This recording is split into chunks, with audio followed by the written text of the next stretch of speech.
All right, so talking about wicked women, let me just connect that to another story which we have, which I'd like to expand on that too. So talking about wicked women, a woman has lamented a long-term hostility against her by her mother. According to her mother was wicked, lamented that her mother has unfairly treated her from birth. She doesn't know her father.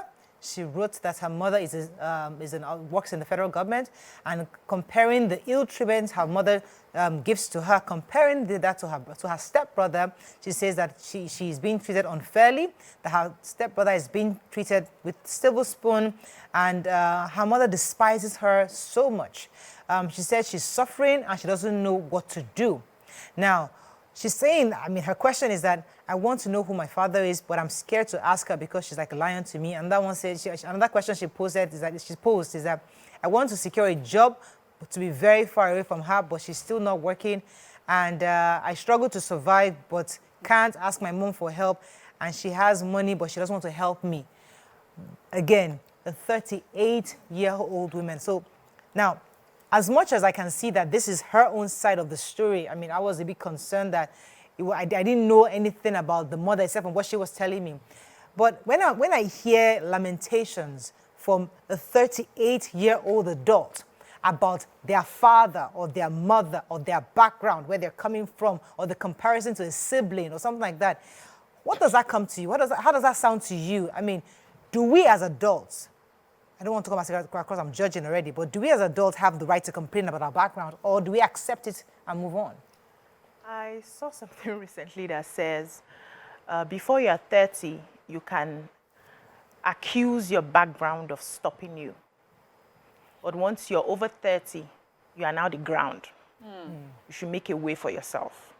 This is not the time to be looking back. You are a full-blown adult that can create their own realities, that can dust off, whatever has happened in the past, and choose to move forward and choose to take responsibility for their life. What I hear in this conversation or this message I sent is this person is still in victim mode.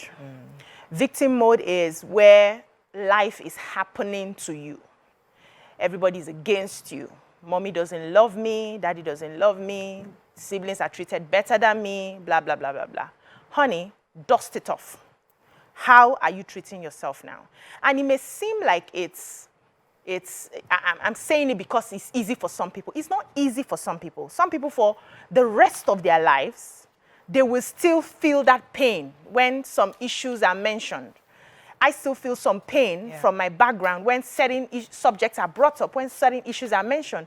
But I won't let that experience stop me from thinking for myself, stop me from choosing who I want to become. I am putting in the work because I'm looking at my life and I'm not looking at my past. A lot of people, when you have conversations with them, you won't even know till they start telling you what they have been through, how they were treated growing up. But at some point, you realize I'm an adult now. Okay, if this person wants to keep stewing in this hate, I would take myself out of that environment and find. So some people would as much as leave their community and go somewhere else because they now are looking forward. Okay. So for a 38-year-old person, so this is not me justifying how the mother has treated. When I was in the university, I saw a woman who would always curse her child. I had this lady makes hair for me. I don't want to mention her hair. She used to braid. She was in school with us, but she would braid her hair to make more money. She was practically the one taking care of the family. And in the mornings like this, maybe she got so tired she didn't wash the dishes, you will see this woman laying curses on this girl. First daughter, she will be laying curses. She'll be laying curses. At some point, I had to ask her, is she really your mom? She said, yes, so. That's what I see her mom. At the time, I didn't know, we just talked about it. I didn't understand. But a few years down the line, I met this lady who has made something of herself, right? And when we started talking about the mother has passed, now how is mommy and everything, he said at some point, immediately I finished school, I had to run away from that place so that I separate myself from that toxicity. I forgave her before she died because she apologized, but I knew that I had to break off. Right. So this person needs to break off. All right, so is it hard, is it easy to break off when you see how your life could have been if the hostility wasn't there? You know, I mean, as much as I don't want to compare, but listen, if I was under my mother's care, maybe I would have turned out a better adult. But I can't see my brother. He's doing so much better because he got the caring that I missed. So how can you therefore tell me not to compare? So I've seen that. So first of all, I just want to acknowledge that this person went through a tough time. Yes. From the moment she was born, she didn't know who her father was. She was practically abandoned. She was not raised by her own mother. You know, so I understand that the foundation was tough and was hard. But as we have sort of all agreed, after a certain point, you have to take ownership of your life, you know, and for someone at that age, I don't know if she already has her own children, you don't want to drag that burden that you have carried over your mother and bring it onto your new generation that you're creating. But I know that it takes strength to do that. And sometimes it takes listening to conversations like this to even know what to do, because many people are surrounded by people who don't know better. You know, this is how they've always dealt with it. Oh, so sorry, feel sorry for you. They, you know, there's a self-pity, a pity party that's thrown for you every other day, and everybody blames that person or your mother for any misadventure or misfortune that befalls you.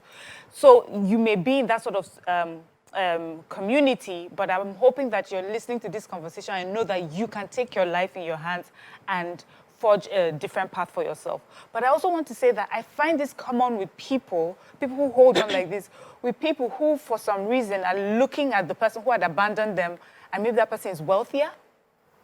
Because I've seen people who, if they've done so much better for themselves than the person that's abandoned them, it's the one that's abandoned them that is now looking to them. Yes. So sometimes is it really about that relationship? Or is it the material things you think you would have gotten if you had that relationship? Some people will say, oh, if I find out I was adopted and find that Ngote that is my father, you know, the way, you know, it would be so painful. But if you're doing so well and then you find out that it's one man that's pushing a cart in the market that's your dad, you may not feel so bad. In fact, you'll be proud of yourself that you have created this life for yourself. So if you can, so if you look at it that way, ask yourself the truth.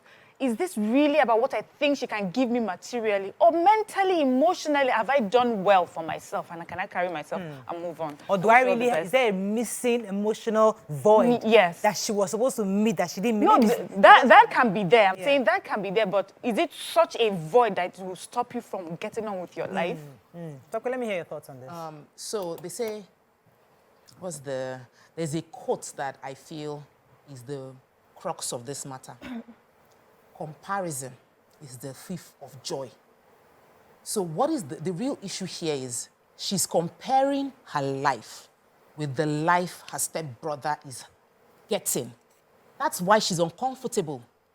People are orphaned, like you don't have any parents, you are left by yourself. But when you are comparing your life with the life you think you could have had under a different circumstance, you will have no joy. You will be unable to move on. You'll be stuck. You can't appreciate the moment. Even in marriage, if I sit down and I'm comparing my marriage with Mariah's marriage, I'll forever see what is wrong in mine because I have a basis for comparison. But if I sit within my life and my marriage and I work on it, I will see joy, peace, and happiness. So the first advice I will give this lady is sit in your life. Forget about the mother that abandoned you and understand where you are now. Is your own space. Don't compare yourself with your stepbrother who is studying abroad and getting good jobs. And look at yourself and find the opportunities within your reach. That's number one. Number two is you are traumatized. You need therapy. And it's an emotional journey for you. It will be an emotional journey because we tend to perpetuate the same circle. A mother would not abandon a child if she was in the right emotional space. She was traumatized.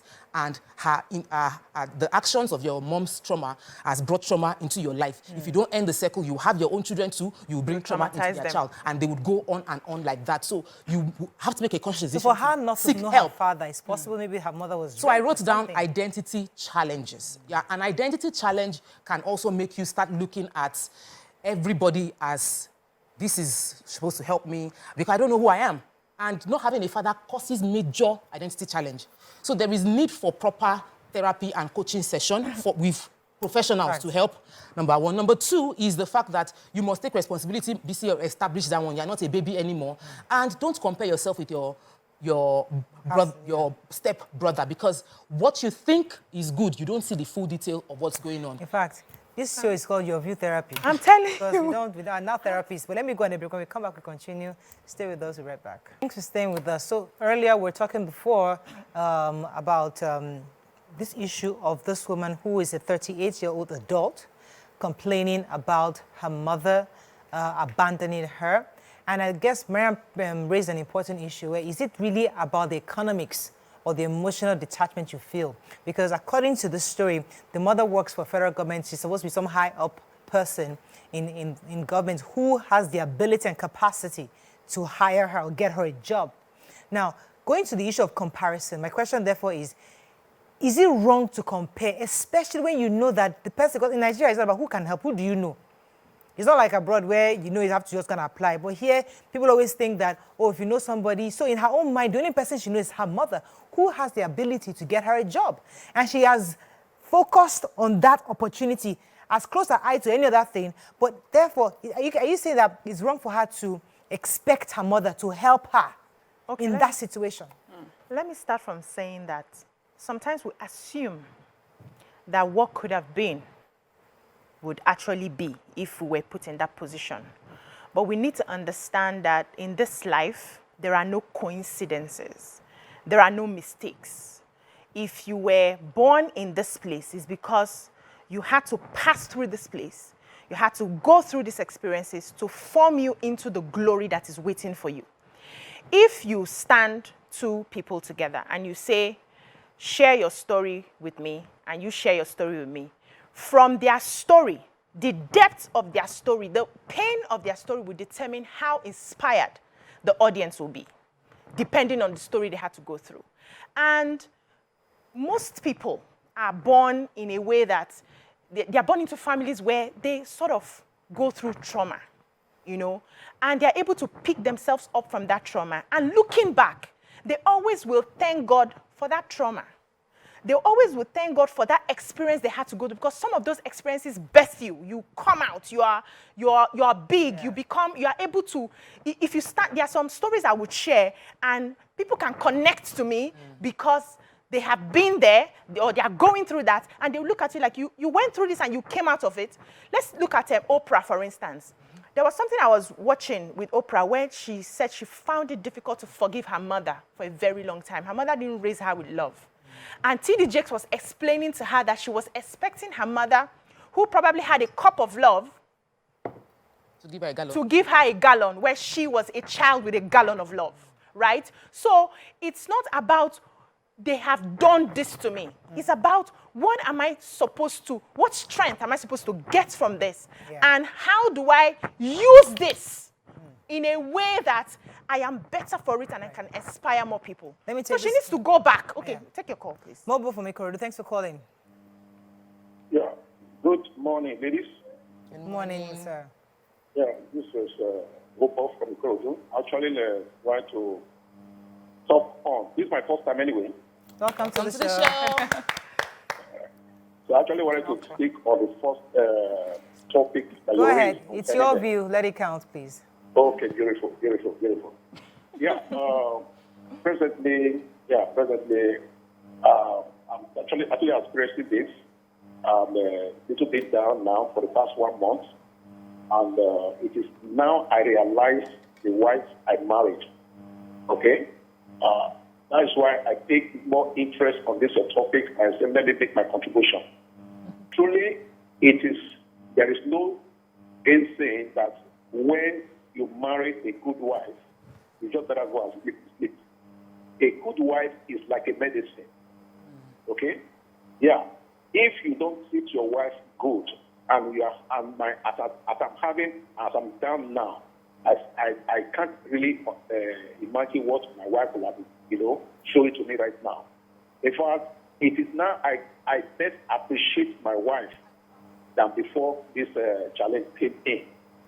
But I just want to let you, yes, just to contribute to what you are saying. Right, that right. Truly, what you are discussing is real. If you are hostile to your wife or your spouse, when you are okay, at the end of the day, when a trial comes, Thank you. you will not find. Thank you, Mr. Albo, because I would really like to hear from more men. I mean, even if I'm getting some messages from men, and they're saying that they're in similar situations. I mean, I didn't realize this topic was going to be connect with a lot of people, you know. So I would like to hear from more men. If you know your father or somebody who is going through this right now, let us know. We'd like to learn from you, because maybe if people hear more men calling in on this matter, they can see the reality that is actually before them if they do get into the same situation. But in the meantime, let's go back to this. So concerning the story of the lady we are talking about, there's a bit of, we have a culture of entitlement in Nigeria. We expect that my parents should send me to school. Maybe if they have money, they should rent a house for me, buy me a car, send me abroad for trips. And it's an expectation, and it's from childhood. People grow up expecting, my parents always do this thing for me, so they should continue doing it for me. And sometimes, as parents, we need to help nip it. So I have kids that my kids will ask me for something, and I'll be like, I don't owe you. I don't owe you. This is not, I don't owe you this. What I owe you is for you to eat well. Any other snack and flexing, those are fringe benefits that can come based on my good mood. You're not entitled to it. You're not hungry. You know, and sometimes it is a case of, I should travel abroad or I should fly first class. You know, you are traveling abroad, you're complaining about not flying first class. You're a small child, a teenager. You say you don't want iPhone, you want iPhone latest. Entitlement. Entitlement is a culture. And we need to, parenting needs to help to nip it. And if you become an adult with that mindset, then your view will teach you, to stop it. Talking about entitlement, okay, let me just, sorry to pause you. Even something as basic as that I get all the time, being internship in TVC, for example, is the first when somebody calls, I get calls almost every day. Please, my sister wants to. They've not applied, though. My first question is, have they applied? No, because the first thing is call. You know somebody, it's not Mariah, I know Mariah now. Yeah. Call her. It's not about calling. You go to the company, you apply. If you get stuck, you can now say, please, Morel, my daughter tried to apply you. She got stuck. Is that something they process, you know? But the first thing you do, because I expect that because you are there, you should automatically bring her in. It's the same entitlement culture that we have, that we do subliminally, but we don't know. We have expectations that I know Mariah and I grew up together. How can she be on TV and be meeting the governor and she'll not be able to help me? How will I know Mariam and Mariam is doing, see the way my house is looking. Why am I expecting that she would live her life and come and take responsibility for how my house is looking? So we have unhealthy expectation of somebody helping me. This is my life. Nobody is helping me. I am calling people. Nobody is taking care of me. Nobody is meant to take it. You are a human being. So you must understand the fact that every other malam holding their own kettle, where is your own? Hold it very well and find a way to make it work. Instead of thinking that this person, I'm expecting you to help me out.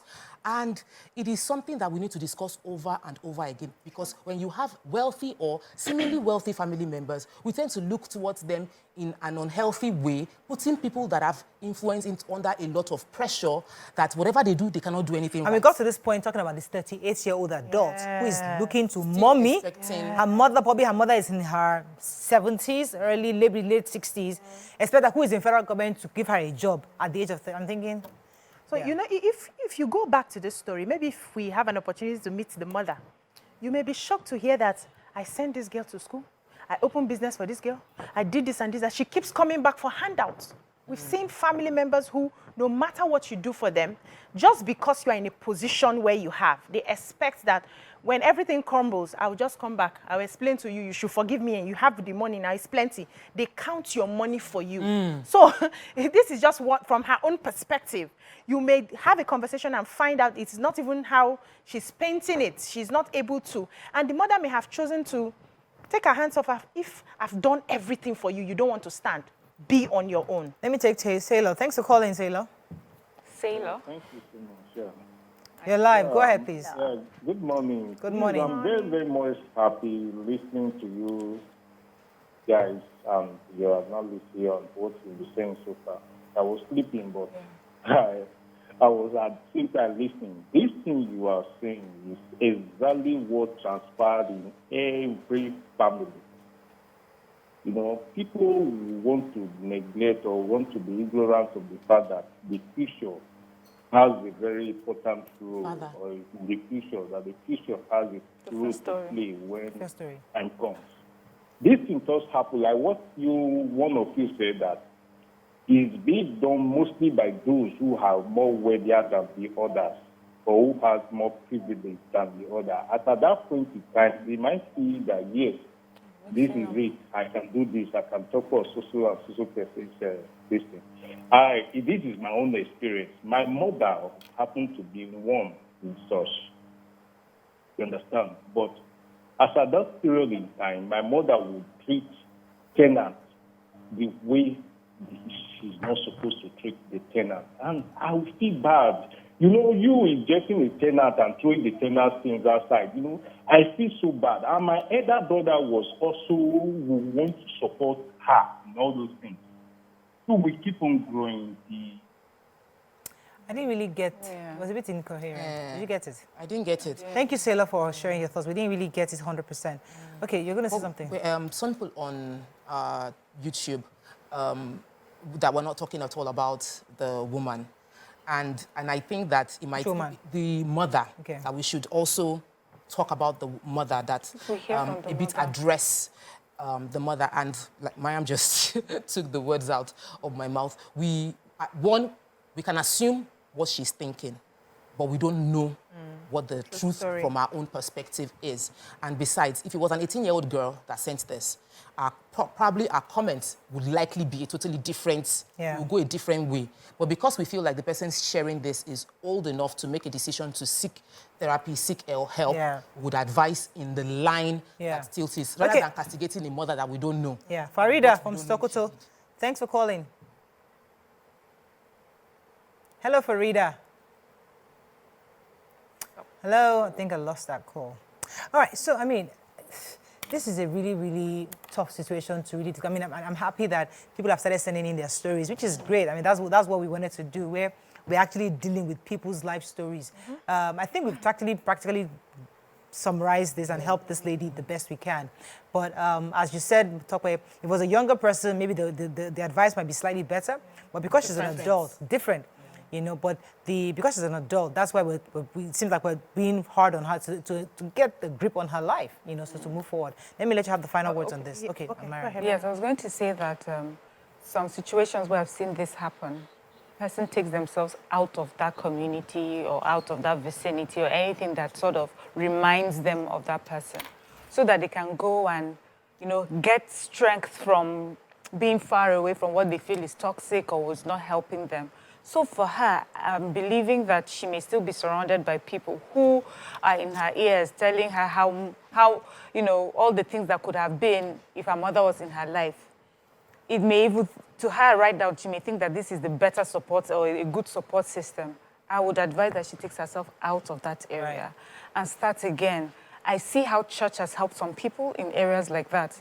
The way she describes herself looks like she may not be able to afford to pay for therapy or something like that.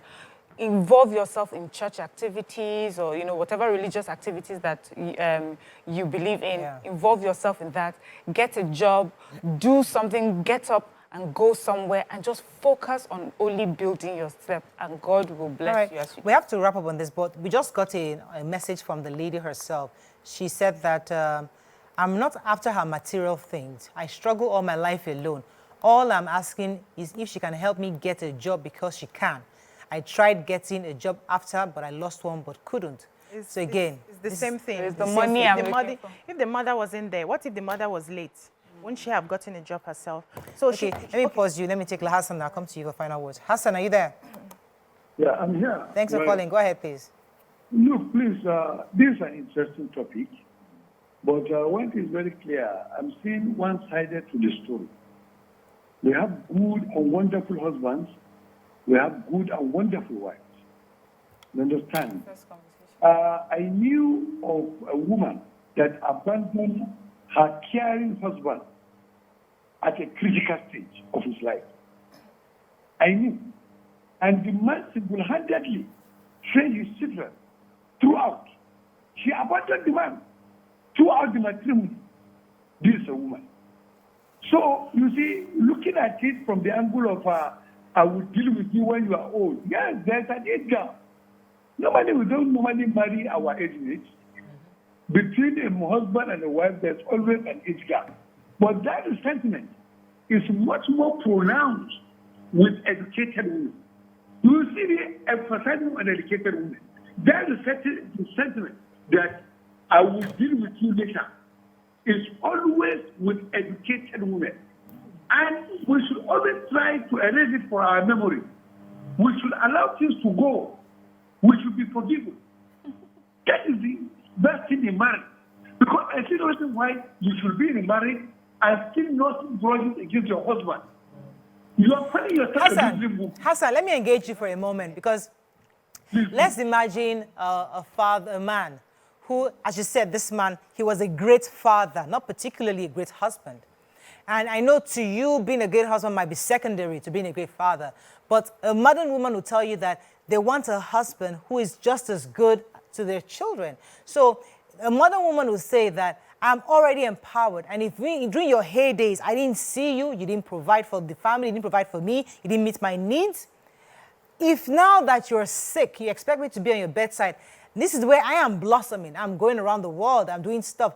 I won't sit down next to you if you're not there for me because, as Tokpa said earlier, I feel like you have invested in me as a spouse, and therefore I owe you to invest in you on your sickbed. So how do you think a modern woman will be happy to stay by her husband's sickbed when he never invested anything in her emotionally? Madam, you see, let me be very, very frank with you. In most cases, it is not so. There's no way you can take care of your children without taking care of the mother of the children. That's the message too. Okay, Wait. Tokpa, please. Don't worry. Let me say it the way I know it. I know you will say something. Allow me to talk. You see, let me tell you one thing. All this kind of a thing, some people are uncontented. We have them in men. We have them in women. Yeah. I have a friend, Moral. I told him that, look, we always talk that women are bad. But in this instance of you, my friend, you are a bad man to your wife. I said it. You understand? You see, let me tell you one thing. It is not about neither here nor here. You understand? We have good people all over the place. I see no reason why you should remain in marriage and have that kind of resentment in you that when the time comes, I will deal with you. I don't believe in it. All right, point taken, Hassan. Thank you so much. PC. Yeah, so back to our other story that we're wrapping up on. I just want people to understand that everybody is doing the best that they can with the resources available to them. We would always work from a place of our awareness. A time may come where the woman realizes that, oh, I shouldn't have treated this child like this, I should have done it better, and you know they are called back when that awareness comes. But until that time, they may not see in their own little way. They are showing you they are giving you the best that they can give you. I've had conversations with people who felt their parents were not nice to them, you know, and when you talk to the parents, they're like, how can this person think like this? They will not start listening. I did this, I did that. But that's not how the child interprets what they are getting. So let's just, you know, find that understanding and, like Miriam said, focus on yourself. You are the adults now. Start working, start building yourself. Maybe by the time you are built, she may come back and realize her mistake and apologize. We have to wrap on because I know she's still, interestingly, she's watching the show. I'm happy about that. So she's sending us updates and her final updates. So I mean, we have to, if she's interested in not being anonymous, we can bring her on the show to have a proper conversation. But her last message is that I never depended on my mother. My mother never paid my school fees. Her younger sister did that. And my mother does that to people but will never do it to me. It's because of how Nigeria is. All the bank jobs I got them myself. I still hear mother. She's it was her mother's younger sister that paid her school fees. So it's still that need for, we said it needs a therapy. There needs for therapy. I think, or maybe she's also, you know, the question I said, is it emotional or financial? And so maybe in her own way, she is emotional and she's using that finance as a way to get her mom to finally, you know, engage her. Stay tuned. Your View will be right back.